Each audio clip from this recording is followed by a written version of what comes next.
guys, what is up? Today I am going to make a patch on my embroidery machine, so I thought I would show you how I do that. This is the design. It was a request from a friend. She wants to put it on her jean jacket. So this was my test stitch out. It is something that I digitized myself. I use Embroidery's Stitch Artist for that. Tons of really good videos for Stitch Artist.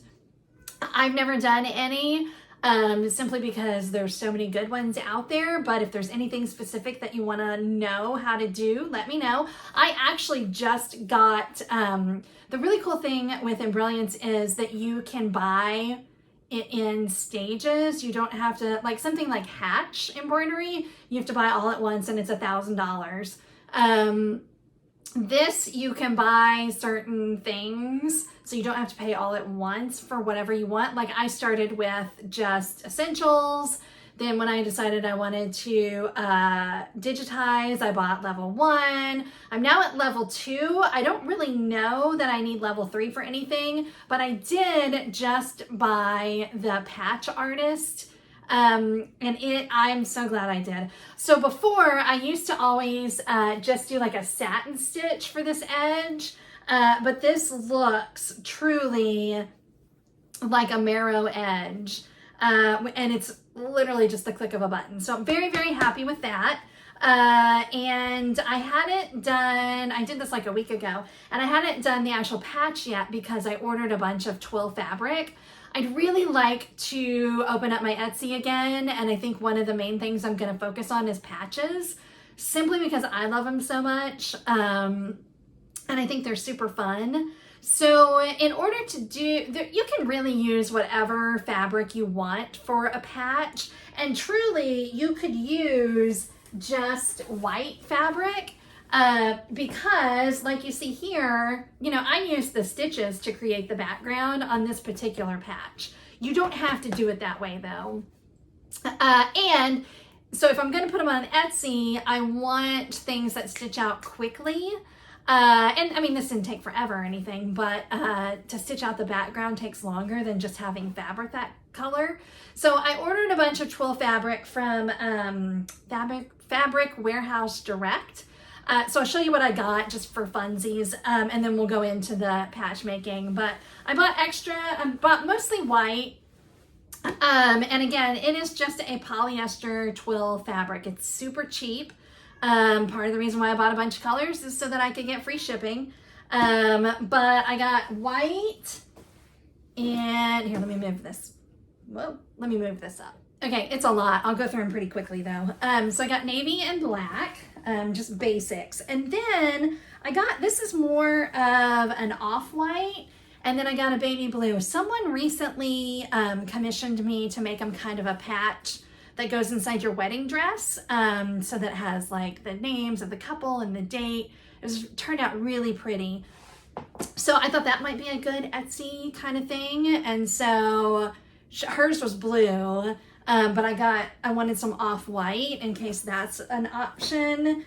Then I got, these aren't very fun, but just some neutrals. And then purple and this aqua. I was hoping this was more, on camera it looks kind of maroon. It's more, I don't know, it's not quite the color I wanted, but it'll be fine. And then I love this mustard color. I have some like 80s themed patches in mind, a couple of blues, and then like pinks and reds. The only thing they didn't have, well, I did get that one like lavender purple. They didn't have like a bright purple that I kind of wanted, which I'd never ordered from them before, but they just refunded me. I wish they would have told, I don't know, whatever, it doesn't matter. Or I wish it would have been on the website as not available, but anyway, I guess when they went to ship, they realized they didn't have it, so didn't get that. Anyway, so this is our patch making, and I've also got some like keychain kind of idea in mind for all of this, and I wanted to have some options. Again, you could use just white, and then use your stitching to make the color. This is just going to be faster, and this fabric is, it's like three $3.99 a yard. So pretty cheap overall. So let me show you how I hoop for a patch. Okay, the real secret to patch making is this stabilizer right here.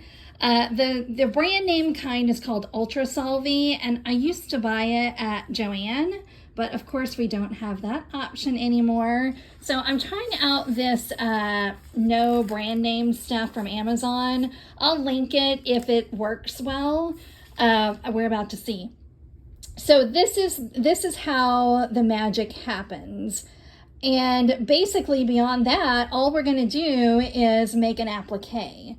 And so I've got my fabric, and we just need to square that. Now see, I didn't hoop the fabric because again, it's going to be like an applique.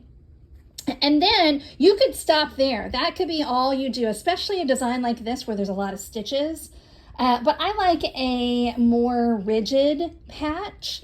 And it's just personal preference. Again, it kind of depends on the application and what your preference is. So I have two different options. This is it's called buckram. And I think this is kind of the traditional patch sort of option. And so we're just going to layer it. And this is actually what's what I'm looking for? Heat activated. That's not the word I'm looking for. Anyway, so I might just go ahead and iron these together just for fun, but you don't have to. And then the other option is this, which is a more rigid stabilizer. Man, my brain's not working today. It's also heat. What is the word I'm looking for, y'all? It's fusible. Fusible. This is also fusible. So you could use that. It's a little more rigid. This is going to go on a jean jacket. And again, it's got all of that stitching. So I think I'm just going to do this one extra layer. And like I said, I'll go ahead and iron those together just for fun.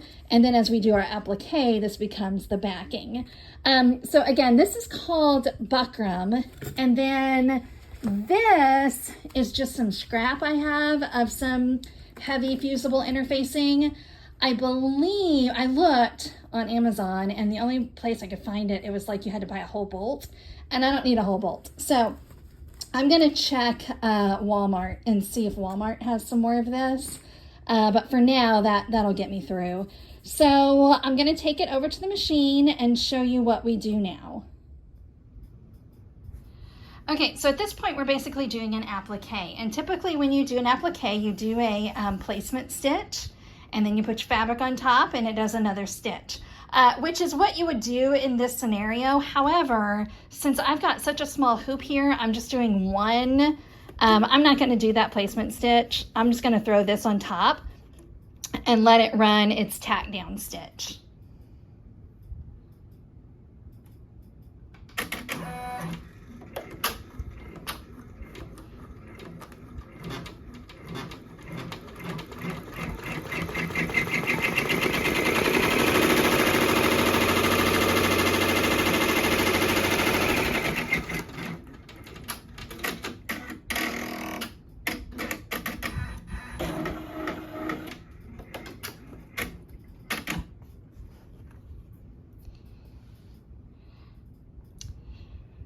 All right, you may have noticed that I didn't set it up to stop after that stitch, which I should have, but whatever. So now, and I should have used a different color than white because it makes it a little harder to see when you're cutting out, but not too bad. So now we just cut away the excess fabric.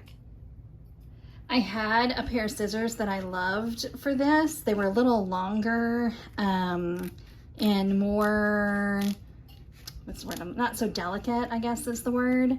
But I can't find them, so whatever. The other option I'm thinking is I would love to just cut some circles out on my laser. Again, that is once we get Etsy up and going. But for this, just a one-off, I'm just gonna cut it and go around the whole thing. Not usually this awkward, I'm just trying to get it on camera. But you get as close to your stitching as you can without cutting through it.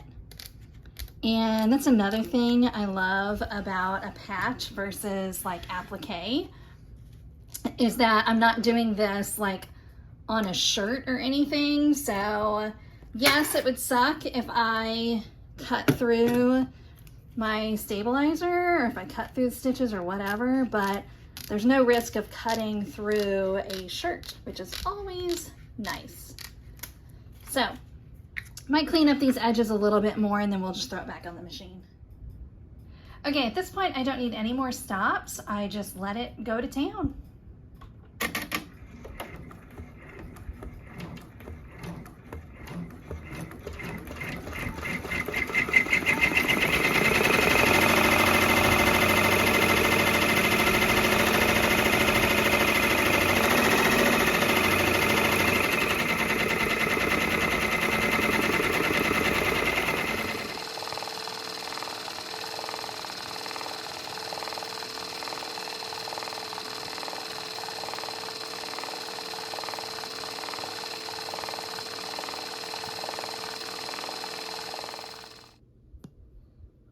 Okay, I said no need to stop it again, which is true. However, you see all these flyaways right here? I'm gonna go ahead and just kind of scrape those off. I think it's gonna help me with cleanup later. If you've got a lot left over, you can go in there with your scissors. But the next step is gonna be that marrow edge, and any of these flyaways that get caught in there, you're gonna have to deal with at the end. So any that you can kind of get now is great. And so the beauty of that fabric I used is it's pretty, you know, you can see how it's just kind of peeling away. So I could go in with my scissors, but I think that's good enough. So now we'll just finish the rest of it.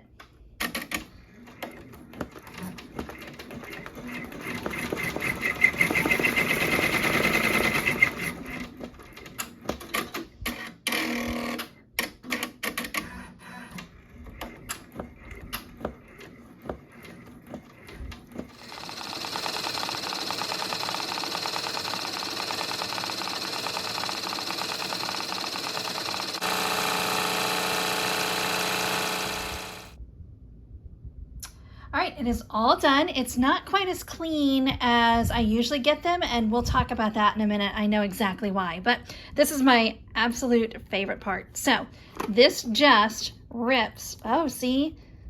Hang on, there we go. I was wondering if this new stuff I bought was not great, but it just rips right out of there.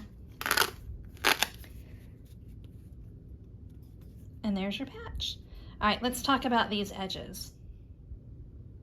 I moved it over so you could see a little bit better, but see all of these frayed, you know, we picked away some of them, but they're still there, and I can tell you why. It occurred to me as it was stitching out. Since I digitized this myself, what I did is my placement stitch and my tack down stitch were far too close out here. I should have brought them in just a hair, because then the fabric would just fall under here, and I think it went too far out. I mean, this is not bad, but I usually don't have this many, you know, this much fraying. But all you have to do for that is just run a lighter lightly over it. My ceiling fan is on in here, so it's gonna like kind of, you know, blow it out. But just keep it moving. I am not excellent at this, which is why I prefer to have it happen on the machine. I have been known to burn my edges more than I want to. But just kind of go through and do that. You can keep it, let me go turn my fan off. Okay, that'll be better. Keep it high up on the flame. You know, you don't want to get it too hot, and just keep it moving, barely sort of touching that, and we'll get rid of them that way. And then there's just one more. Well, you could be finished here, especially, see, I don't like that it burns it like that. Especially if you are going to sew on the patch, you can be done right here. A nice rigid patch ready to go. What I'm gonna do is make it iron on, and so I'll show you the product we need for that. So the last step to make it iron on is we're going to use some Heat and Bond Ultra Make sure that you're not using Heat and Bond Light. Heat and Bond Light is what you would use to adhere fabric to fabric. That's not really going to give you a good hold on a patch. And quite frankly, this isn't going to give an excellent hold. You're still probably going to want to tack it down with some stitching. But this at least gets you started. And again, for this, this is for a friend. And I'll sew it on for her if she wants me to.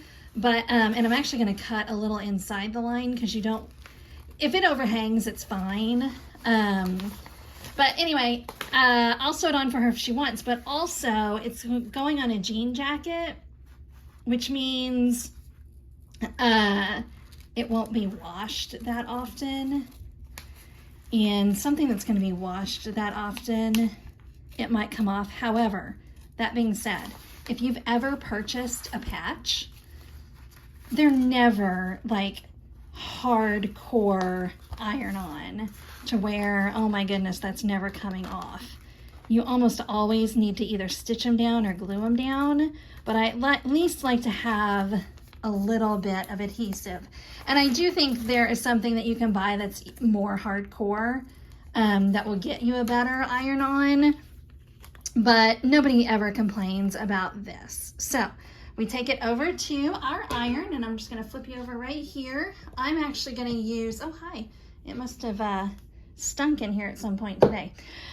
So you can use a regular iron, but I like this little guy. He gets a little bit hotter, and there is a Cricut version. I just got mine on Amazon, and I've had it for years. It works great. So we're just gonna let that heat up. But again, I think it gets a little bit hotter. So I bring it all the way up to the highest setting, and that will turn green when it's ready to go. So all I'm gonna do is just, again, it gets pretty hot, so you don't wanna leave it in one place for too long or you'll melt your stitches. But just move it along, press it down real hard, and then once it's cooled, you can either pull off that backing or leave it. It's truly whichever one you want. I'll probably go ahead and peel it off for her because she's probably not gonna know to peel it off. If you were sending it to a customer or something, you would want to leave instructions. Ooh, it's hot. So let it cool for a second. All right, so there it is, all done. Front, and then the back has that adhesive on it. Again, just I'll let her know she can try to iron it on. And if not, I'll sew it on for her. If you guys know of a better adhesive for the back of patches, certainly let me know. I'm always open to suggestions, but that Ultra Hold will hold it on certain things. But that's it for today, guys. If you have any questions or if there's anything else you want me to show you on the embroidery machine, and definitely let me know if you want to see how I digitize this. So I hope you guys have a fabulous day. Thanks for hanging out.